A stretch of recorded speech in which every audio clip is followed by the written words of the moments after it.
Hello guys, welcome to my vlog.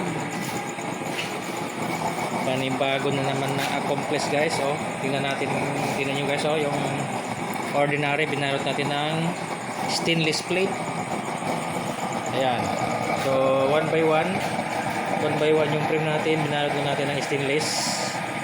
Tapos pati yung release niya guys. Pakita ko yung release. So ganyan yung tangke natin na modelo natin. Dito clap chamber. So pati yung release niya, oh. Pati yung release na guys, stainless lang binalot natin ng stainless para naman matagal magkalawang dito sa yung dito banda sa dinadaanan ng chamber, hindi magkakalawang madali. So ganyan yung ginawa natin guys. Pabor sa customer, hindi pabor sa gumagaya. So ganyan guys, oh. Ayan, oh. Hanggang dito sa dulo na walang hanggan ang release nya. Tapos tingnan nyo guys, oh, binalot natin ng stainless hanggang dito. Yan, stainless plate dito hanggang dito yan. Yun yung advantage ng design natin. Yung products natin nakabalot ng stainless. Ayan to. Ayan, stainless yan guys na plate. Bininding natin ang binding machine, tapos binalot dyan sa angle bar na 1 by 1. Ayan, nakabalot sa 1 by 1. So itong chamber natin ay swabe lang na pulbot duso. Hindi mo na kailangan na buhat-buhatin pa, ganun lang siya, oh. Tulak na natin ang daliri, eh. Swabe, release nyo. Swabe, madulas kasi stainless yung pinag-releasean niya. So tapos yung tangke niya ganyan, napakasiga na naman yung design natin guys, oh. Diba, ganyan lang, itutumba lang, oh. Oh, sus, san ka pa, oh. Yan guys, oh.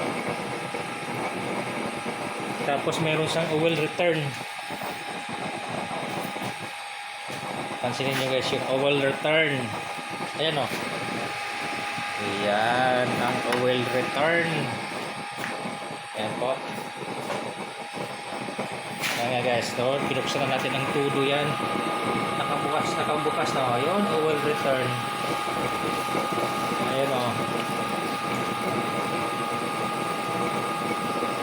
So ayan na, nag-function na yung supply at saka yung oil return. Tumutulog na rin siya, oh.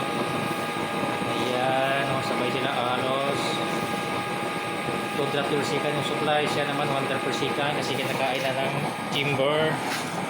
So salangan natin guys sa ganyan. Bukaka, nakabukaka. Tingnan natin yung performance, kung quality ba. Ay sus, Ginoo, kaganda guys. Grabe ka pino-pino yung butil. Ayan ang butil ng flame niya, oh. Laser flame. Ayan po.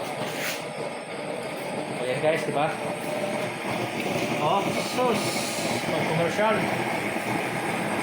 Ayan, pang commercial talaga. Ayun, oh. Ayun, oh. So maganda guys, yata. Iwan ko lang sa paningin nyo guys kung ganda ba o hindi. Yung ordinary na angle bar, binalot natin ng clean sheet. So ibig sabihin hindi na rin siya ordinary, nagiging pa na siya 50-50, total 100 tanan. Ayan. Oh guys, diba ang ganda? Oh, apoy guys, sus, yung apoy, grabe. Tapos naka built in na guys yung, pakita natin uli, bakit madamo tayo pakita. Naka built in na yung ano dito guys, control at saka blower diyan sa chamber, oh. Ayan, oh, lumabas siya, oh. So yung chamber niya naka-built-in na yung controller dito. Pag binitbit mo yung chamber, dala na rin yung control niya. Oh, di ba? Napakaangas guys, no, di ba? Hindi na nakakabit doon sa frame. Ayan. Oh. Ayan guys, oh. Oh. Nakabit-bit siya dito, nakasama siya, oh. Yung frame wala na, oh. Oh, ay guys, tumulo yung langis. Oh, di ba guys, di pa wala na siyang nakakabit na ano-ano diyan. Nakakabit na lang yan, tangke. Matanggal din yan. Oh, di ba? The best. Oh. Balik siya doon sa loob. Ayan guys, tapos tangke, balik ulit yung tangke. Balik. Oh, ha? Ayan guys, tayo. So the best yata. So yan, oh.